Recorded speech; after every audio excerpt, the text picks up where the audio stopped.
這個場面養狗的人一定深有體會。狗狗在前面跑，主人在後面追，可2條腿怎麼能跑得過4条腿？狗狗一個漂移冲上山坡，瞬間不見了蹤影。等大壯跟上去，却只找到一片沾血的樹葉。大壯急壞了，要是戰功赫赫的軍犬出事，他沒法和長官交代。突然，遠處的房子吸引了他的注意，大壯趕緊跟了上去。溜進房子，大壯感覺這裡不太對勁，他輕聲呼喚着狗狗的名字，但沒有任何回應。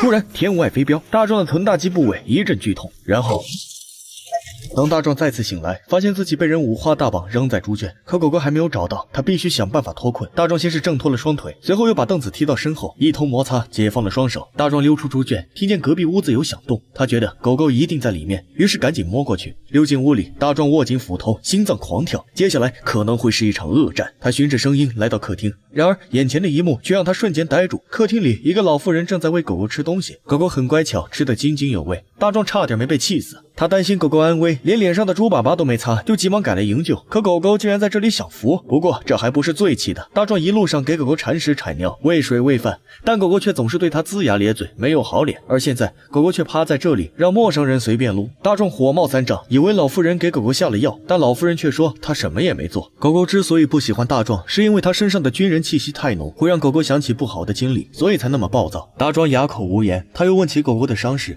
老婦人又說狗狗就是劃破了腳掌，沒什麼大礙。誤會解除，大壯換好衣服跟他們閒聊起來。原來這對夫婦並不是綠林好漢，而是在山裡隱居的植物學家。狗狗被草藥的味道吸引，所以才會半路調車。不過狗狗雖然喜歡這裡，但它還有任務在身。告別了他們，一人一狗再次上路。在山裡走了一天，他們終於來到了城市。大壯想好好犒勞一下自己，但他們一沒錢，二沒關係，住的地方都成問題。不過大壯滿肚子都是馊主意，他讓狗狗待會兒聽他指揮，保準吃香的喝辣的。狗狗也不想再睡車裡，他好奇地望着窗外，眼神裡充滿了期待。大壯沒有說謊，他的主意是真的很馊。他穿着狗狗主人的襯衫，戴起墨鏡，假扮瞎子，又給狗狗全副武裝，打扮成軍隊的導盲犬。他牽着狗狗，气宇軒昂地走進了大富豪酒店。来到前台，大壯理直氣壯地插了個隊。小姐姐一看這架勢，媽耶，退伍盲人老兵，這氣場怕不是個將軍。再一看狗狗，竟然也是軍犬，還掛着軍功章呢。對於這種級別的客人，酒店必須無償提供房間和餐食。詭計得逞，大壯得意地笑了。來到豪華套房，狗狗第一時間就霸占了沙發。不過大壯卻絲毫不在意，因為他要出去玩。可他剛要出門，狗狗就叼着背心追了出來。看狗狗忠心耿耿的樣子，大壯覺得有些好笑。